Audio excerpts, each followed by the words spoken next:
Well, Derrick, obviously back in the win column after Sunday's victory against the Saints. Just how has that kind of boosted the energy around Bank of America Stadium?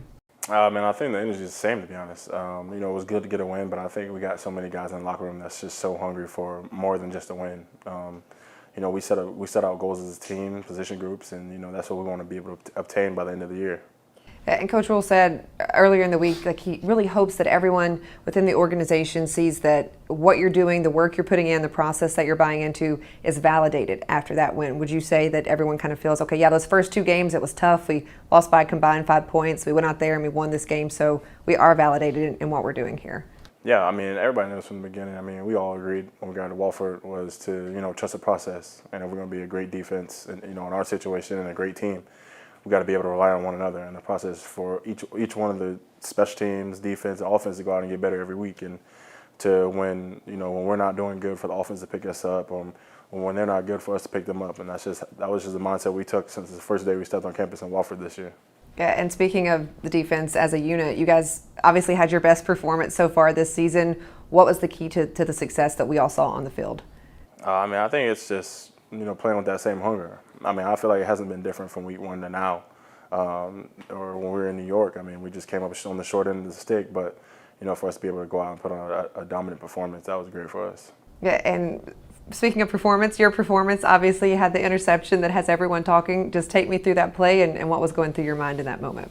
That was a God-given play, to be honest. Kind of heard the ball get tipped, looked up, and saw it was coming in my direction and was able to get it. And going back and watching the film and the tape that we had, you really just kind of stayed on the ground for a minute. You made sure that you had it. What were the guys saying to you, and what was going through your mind in that moment? I can't even remember, to be honest. I just know they were all trying to get me to get up and go to the end zone and celebrate. So, that's all I can really remember about it. Did you and Burns kind of settle things? Because, he was kind of giving you a little bit of a hard time about what maybe the motivation was there. He's still skinny. Okay. He's still skinny. You can take him. It's fine. Yeah. Definitely. But just having moments like that with the defense, obviously going and celebrating, everyone being pumped for you to make a play and you celebrating their plays. What is it like to kind of have that brotherhood with that group? Well, I mean, it's just like you said, it's a brotherhood.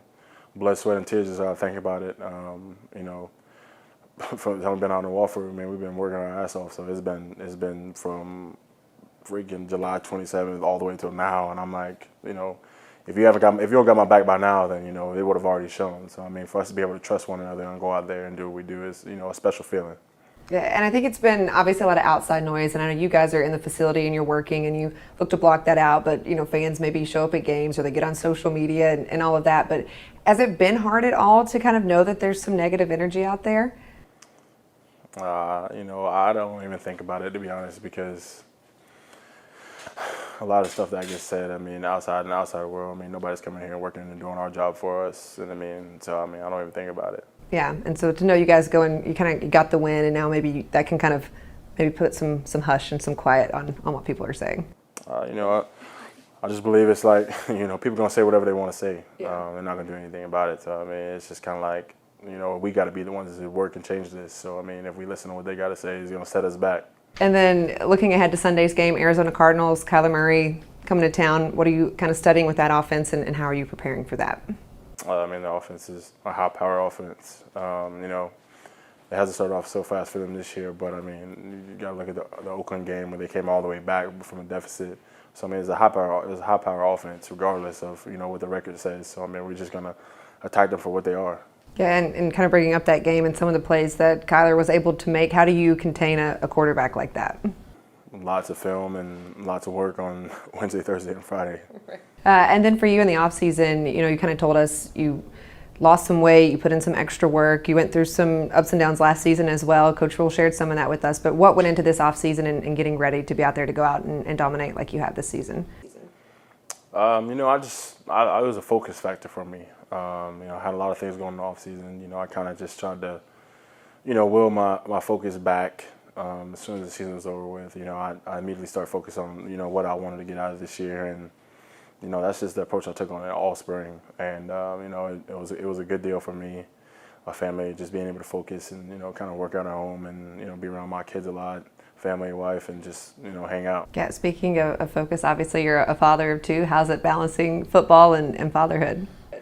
I give my wife all the credit because she takes the brunt of it during the season, and you know, it's just one of those things where, you know, it's teamwork throughout the year. So I mean, she lets me be able to come here and do what I need to do, and you know, the kids appreciate me when I get to come home. So yeah, absolutely. And then obviously as a rookie, you establish your foundation using your platform for, you know, the better and helping out in this community and other communities. Where are you at with the foundation now, and just what makes you want to continue to do that?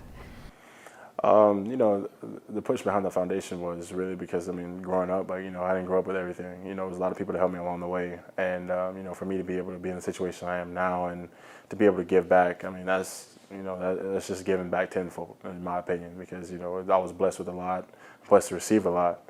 And, you know, I believe there's a lot of kids out there, you know, in the same situation I was growing up. And, you know, that's just the whole goal and mindset of it.